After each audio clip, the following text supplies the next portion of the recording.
Hey there guys, we're taking a look at Watch Dogs running on the AMD Ryzen 5 5500U. Now we've taken a look at this game before, but that was with the 8GB of RAM, this time with 16GB of RAM. We can see what the experience is like. Now the game is currently running at 1080p with the lowest in-game graphical setting, and the system itself is actually running at the stock 15W TDP. Now at these specific settings, we're actually getting a very playable gaming experience. Though the FPS average isn't very high, it is at least going to be a overall consistent experience. With a 1% low hitting 31 and an FPS average that is of 41. The FPS drop variance there is not going to be significant, though it's not going to be the smoothest experience. You can see there by the frame time charts that it does spike up and down. It's definitely not a completely flat line, especially while driving around. Driving around really demonstrates to you how this engine is really performing here because it has to load in things quicker. If you're just walking around or running around, you're not going to see the frame times jump around as much. You'll see when I stop here at this stop sign, the frame times really level out. There's not as much spiking going on, and that's really because of the fact that not as many things need to be rendered in quickly. So driving around in Watch Dogs really pushes things, and it really demonstrates to you how the system itself is actually going to handle the game. And for sure, this is a very playable experience, and for the stock 15 watts, this is not bad. If you don't have the FPS counter, you could probably get away with playing this game without even really thinking about it. And really the biggest benefit of playing at the stock 15 watts is the fact that you get some very low temperatures as well. But overall, for the stock 15 watts, 1080p might be pushing things a little bit if you want to get a little bit smoother of an experience. So if we drop things down to 720p, we can actually raise the performance here. As you could see, at 720p with the stock 15 watts, we can actually manage a 60 FPS average with 1% lows just dropping into the low 40. Overall, this is going to be a very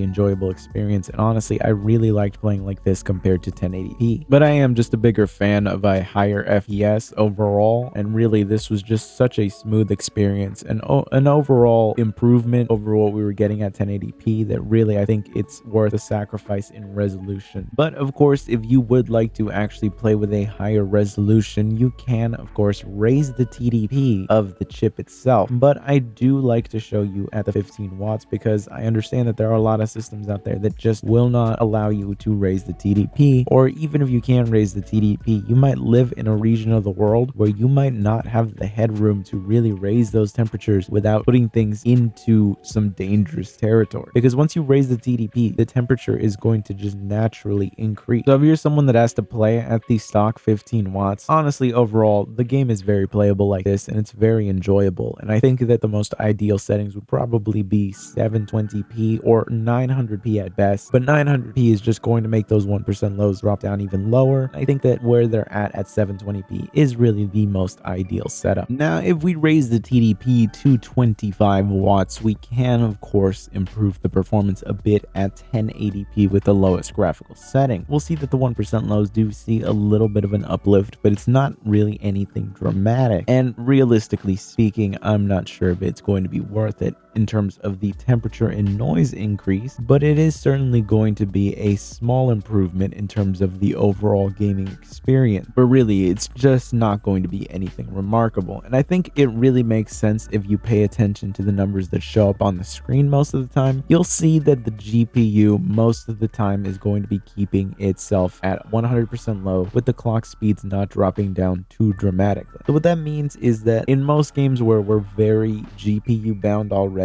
raising the TDP isn't necessarily going to do anything because the GPU itself is already using up most of the power anyway, so it's already running at its maximum performance. What raising the TDP really mostly ends up doing is that it actually allows the CPU to hit higher clock speeds, and in certain games that can actually give you a pretty noticeable boost. In this case, it's not anything dramatic, and really all it kind of ends up doing is it overall helps level out the 1% lows in terms of things just loading into the background, because the CPU is just going to have a little bit more performance to kind of just be able to handle those tasks a little bit better. But really, overall, I didn't find this to be the most ideal way to play the game. In fact, what I found the most ideal settings, at least if you're willing to mess around with the TDP, is to raise the TDP to 25 watts and play at 900p, because 900p at stock settings pretty much gives you 1% lows that aren't exactly the greatest. But what the 25 watt TDP ends up doing is it actually raises those 1% lows higher high enough that at 900p, you actually end up well within the FreeSync range of this laptop. Really, you're gonna pretty much just end up staying within that range most of the time because of the fact that it has a range of about 45 to 60 FPS, and 1% lows of 40 go down like very infrequently. So most of the time, you're just gonna be within the range, and it's going to look very, very smooth on the screen of this laptop. And it's something that 720p actually ended up negating because the FPS was so high that we were already well past the frequency range. And in those situations, you can of course just put an FPS cap, but then you're introducing input lag from the VSync. So in this case, this is pretty much the most ideal situation because the game is just running at the highest resolution that it's going to realistically allow you to while staying within the range. And really, if I was going to be playing this game on this system, this is how I would be playing it, because 900p really just hits that balance, and the 25 watts really levels things out enough that FreeSync is actually a really nice experience on this laptop. And I'm actually really glad to see that there are budget laptops out there that are coming with FreeSync displays, because it really overall levels out the enjoyability of these titles. But anyways, I hope you found this video useful. If you did, be sure to subscribe, and I will see you in the next one.